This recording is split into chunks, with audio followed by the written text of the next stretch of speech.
Alright, welcome back to the DmC Devil May Cry Retrospective playthrough Part 4.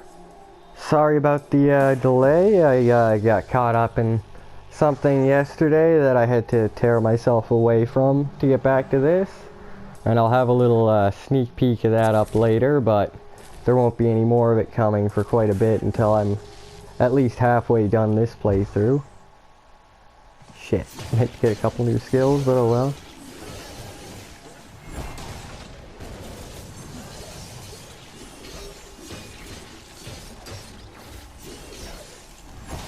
So I think this is also the first video I've done for this playthrough since rebranding my channel. I'm now Zero Attention Gaming, which was a joke I came up with back when I first got my PS4 and started getting into this idea, because I have ADHD and I've always had a really hard time paying attention to things if I'm bored, so that's what the name is, a little joke about that. It'll kill you.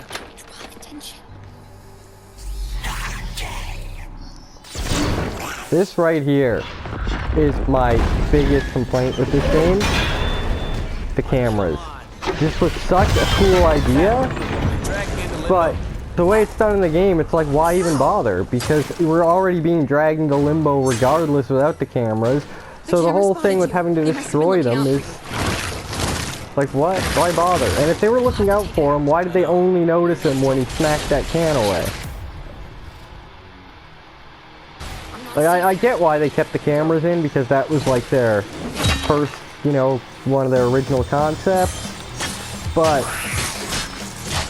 you know, I just kind of wish they had either done more with it or just not bothered at all, because having it left in like this feels like just an afterthought.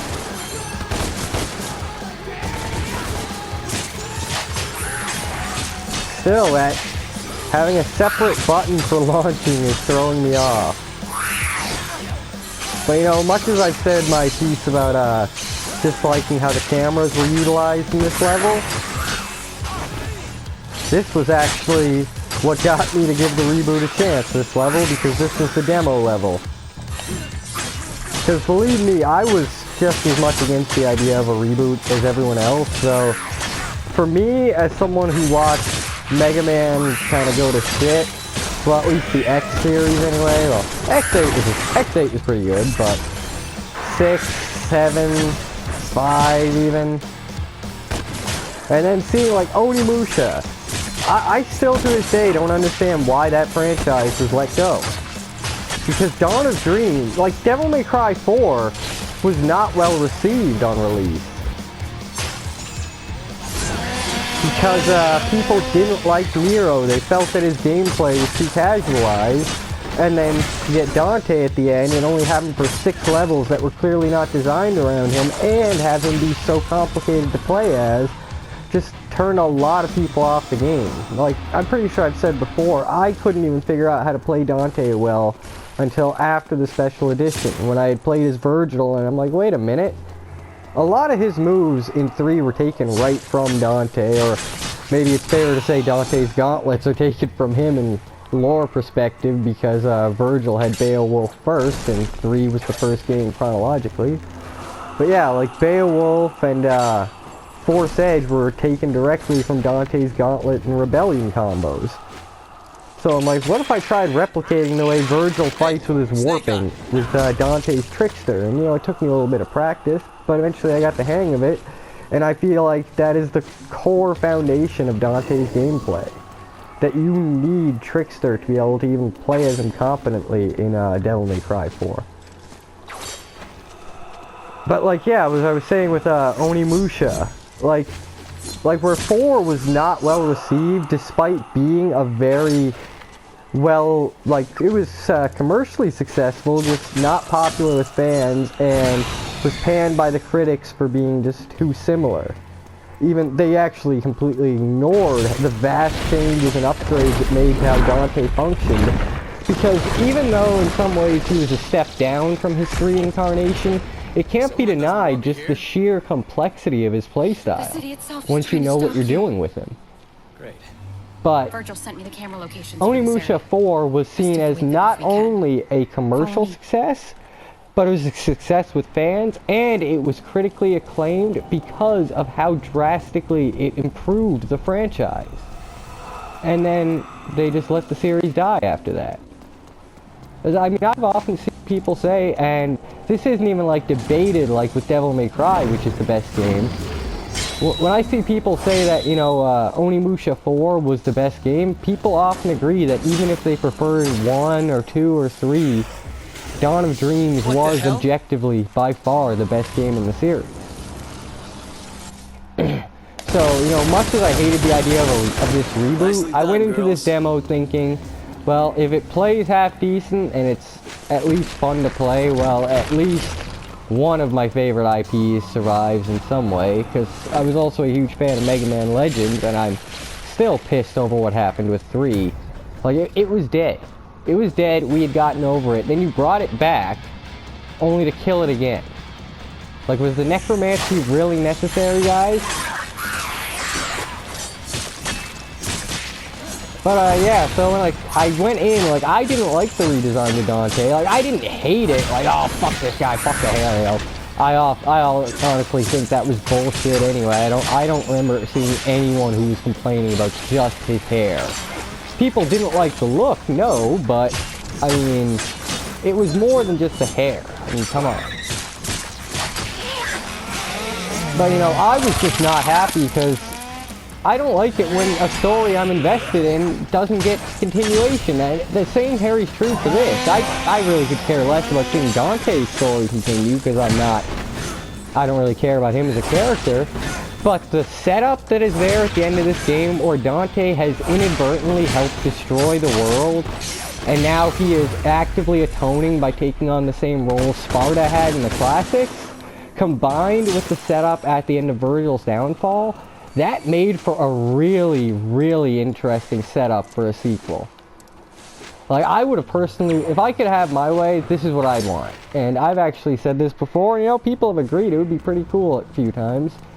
If this game got a sequel alongside Devil May Cry 5, where they're, you know, they both have the name, but they're their own separate IPs. And the sequel to this one has you play as Virgil. I'm not sure how that would actually work, like in terms of how the story would progress, but I would love that if the story continued with Virgil now being the one rebelling after Dante has taken up the role Virgil himself wanted. So, just gotta take the time to make a little side note. Those little spiders, like, I could never figure out what the deal with them was. There you are. Until, something, I don't even remember what it was it was said, but in one of the Gamers Grimoires videos, I think it was the Sonic 3 playthrough, or it might have been Sonic 3 and Knuckles, I'm not quite sure to be honest. Something they said made me think, what if the little baby spiders are a reference to Phantom in Devil May Cry 1 and 2? I mean, I've got nothing to back that up, but I also can't see any other explanation for them in this game other than just something to shoot. So, I mean, I think it's fair to say maybe they were kind of a little throwback to, you know, Phantom. But like I was saying, when this demo came out, I actually tried it, and to be fair, like I said, I didn't like Devil May Cry 4. It's not that I hated it, just I felt like it was a huge step back after 3. So when this one came out, when the demo came out and I tried it, it was like, you know, this isn't actually that bad. I find it funny that in this definitive edition, they made it so that you can actually hit the color-coded enemies with any weapon, but you still can't use the, you can only use certain whips on them. I also keep forgetting I have that dodge button.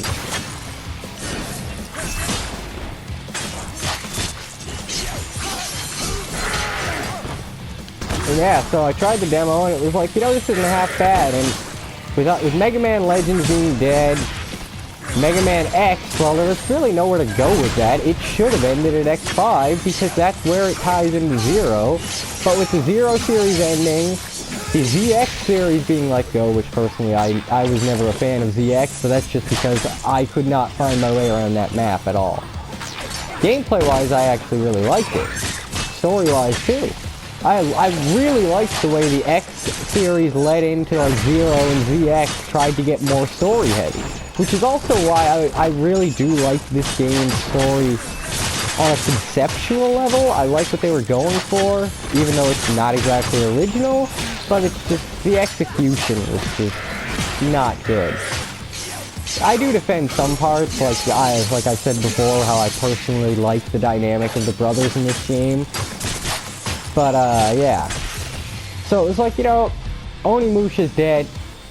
Everything I love about Mega Man is dead. And I personally, back then, didn't like the idea of returning to, the 8-bit format. And nowadays, I see what they were going for. But back then, I just felt like you had all these plans to move forward, now you're just regressing. So it was like, well, it's not the Devil May Cry I knew and loved, but it's far from a bad game. It's no Devil May Cry 2, and I personally love Devil May Cry 2. And it's not bad, you know? There was nothing else really like this on the market, although I'm not sure when Bayonetta came out, and I've actually never played that game. Not that I don't want to, it's just I was always broke during last generation, because I was, you know, I didn't really have a job until the end of the generation. And, you know, if they'd re-release it, I'd get it for sure. But, you know, for a guy like me who's always loved this kind of game, it was just like, I'll take it.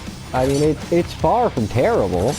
It's not the Devil May Cry I love, but as someone who just found Nero too basic to play as, because if you can't manage the exact times for his rev pulls, you don't have access to half of his moveset unless you're willing to stop and charge up mid-combat, which breaks the flow, and it's not fun. And I know a lot of people agree with me on Nero in that regard. It's not that he's a bad character, it's just that his moveset is so limited unless you actually play as him competently. Even with Dante, with how complex he is, he has so many options right from the get-go. Where Nero just gets boring for how much of the game you have to play as him. Okay, yeah, now that I'm seeing it, I can kind of see why they left the cameras in, because they keep you from progressing. Okay, so I take back what I said there, because yeah, it does work. Fair enough. Over here, Dante. We're clear. But yeah, so seeing that this reboot was actually not bad to play, it was like, you know what, I'll give it a chance. Never seen a witch use a spray can before. And since, you know, it had been years since I played 3, I had nothing to really compare this to except for 4. And I found Nero too basic because I couldn't get the hang of playing as him beyond a basic level, and I knew that was just me, not any flaw with him himself. But between that and the fact that I personally just don't like the level design of 4, not that I feel it's bad, it's just I don't like running through those levels. Between how limited Nero's moveset is and the levels themselves, I really only ever used to play 4 in Bloody Palace. So having a Devil May Cry that I could pick up and play and actually have some options to play around with my combat beyond just the basics, I enjoyed it for that. And I still do. That's why I still defend this game as part of the franchise, in the sense that they were trying to appeal to a more casual audience, because I've argued this many times. The Devil May Cry games are incredibly hard games for newcomers to this genre. Devil May Cry 3's original North American release is to this day, in my opinion, the hardest game I have ever beaten, when I beat that as a 12. And I've played through all of the Souls games except for 1, and that's just because personally I don't like Dark Souls 1 as a game, because I played Demons first and didn't like a lot of the changes. It just felt too slow to me. And I've actually talked about that at length on the Dark Souls sub, and people actually say it's fair enough, because I do recognize it as being not a bad game. Just personally for me, it's the only one I can't play just because of how slow it is. Come on, And I'm not calling it bad. So, you know, between the only thing I've ever played that I would say even compares to the difficulty of beating original North American Devil May Cry 3 on normal mode as a newcomer to the series are the secret bosses in the Kingdom Hearts series. Like Kingdom Hearts 1 Sephiroth. And I've never beaten any of the later ones, like after 2, because they're just insane. But I still believe that original release Devil May Cry 3 is one of the hardest games ever made. And it's like Dante Must Die in 4 doesn't even compare to Very Hard in 3, because the enemies are so much more aggressive even on normal. And even if you aren't, like, you know, actively being attacked, they're trying to dodge your hit. Not just making a random jink and a juke now and then.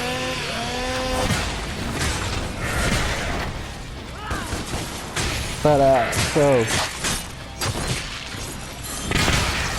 so yeah, well, seeing this as like a casualized approach, I really actually do enjoy it for that, because it's, on its own, it's a very enjoyable game. The combat feels good, it flows together well, there's no major bugs, and for all the people who complain about how Dante has ways to exploit the enemies and just keep them in a perma-lock combo, I'd just like to point out, Devil May Cry 4, Virgil, his DT Rapid Slash can be chained infinitely into itself and leaves an explosive in every single enemy it hits. And as long as you let the sheathing animation play, it will, if you basically just spam that a good 5 or 6 times, you can kill roughly any non-boss horde in the game in seconds with that. Just pull that off and just sheath. And as for Devil May Cry 3 Virgil, well, in Very Hard, with starting off a fresh run, I was able to get all the way up to Cerberus without dying. After only playing Devil May Cry 3 for maybe half an hour in the last couple of years. Virgil is just, even on Very Hard, his Beowulf and his Unsheathed Yamato move tear through enemies like paper. Because he uses Iajutsu, which is, you know, I don't have any formal training in the school, so I don't want to, you know, be spreading misinformation. But that, if you look it up, his form is based around that, and that's where his moves involve him hitting the enemy with his sheath and then drawing and then resheathing. He draws only for an intended killing strike, because he's emphasizing making as little movement as necessary, right? And that shows in his gameplay, where his sheath strikes are very quick and low damage, but his unsheathed strikes are slow and actually leave him wide open, but do ridiculous damage over a very wide range. Because it's meant to represent Iajutsu.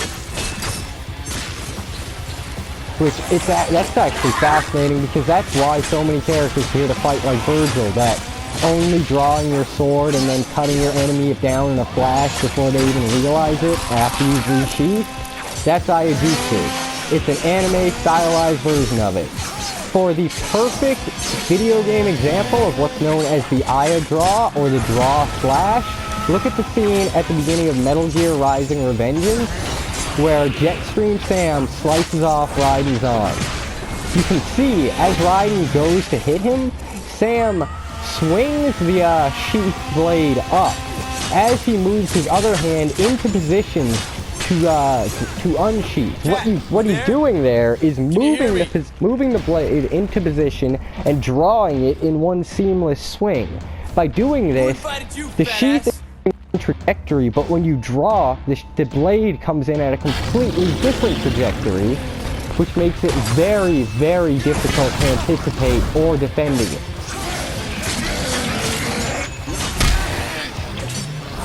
So yeah, Iajutsu is actually a real school of fighting. Iaido is the non-combat application, I guess you would almost say it's the basics of it, whereas Iajutsu is Iaido in actual combat. I believe Iaido means the way of the draw. Harder they fall. But yeah, I don't want to be spreading misinformation about that, but if you look it up on Wikipedia, yes, and also I personally made a topic about it on the Devil May Cry subreddit, where several actual trained Iajutsu practitioners contributed to the discussion, and they actually had quite a bit to say on the actual form as it's really used and how Virgil uses it. Virgil's movements in Devil May Cry 3 are stylized versions of classic Iajutsu form. But again, that's all I'll say on that because I don't want to spread any misinformation. But so far, yeah, I'm really loving this game now that I've got the options to really vary my combo up. It's taken me a while to get the hang of the modifier combos and all that. But yeah, for a nice casual experience, it works well. And this level was great because it was the first one to really utilize that shifting scenery properly. It really let you maneuver as the city was trying to kill you in real time. Not just after fights where you had to maneuver through areas that had already shifted. And this guy, Bob Barbas, and his TV shows. This has always been, in my opinion, the best done aspect of this game, and I've always seen this actually pretty praised. His boss fight, I don't really, whether you liked it in terms of the execution, that's subjective. But in terms of the actual idea behind it, that was incredibly creative. I really loved it, how it panned. I won't say any further. I'll wait till we actually get there. But God, I love that. I think he's supposed to be Bill O'Reilly, isn't he? Or feel free to correct me if I'm wrong on that. I forget. I know who he's supposed to be, like I guess you could say a parody of, but the name's not coming to me. The only one that's coming is Bill O'Reilly. But yeah, I really liked Bob Barbas and the way that was done to kind of show how the public perceives Dante. But yeah, that was part 4, and thanks for watching. Feel free to give me a like and subscribe, and check out my channel if you enjoyed this one. I've also got a playlist of just a collection of Devil May Cry 4 SE videos I've done, just random fooling around. I've got some Bloodborne videos I did using music from Transformers, the 1986 movie, for like, I thought it ironically contrasted the game pretty hilariously. And I'm also doing a Let's Play of Mega Man X4, after which I'll be going back to Mega Man X and playing through the whole series. And when I get back to X4, I might just do an Ultimate Armor playthrough, because I don't want to skip the game. I want to be able to, you know, compare it to the rest. But yeah, so thanks for watching, and I hope you enjoyed. You have yourself a great day, viewers.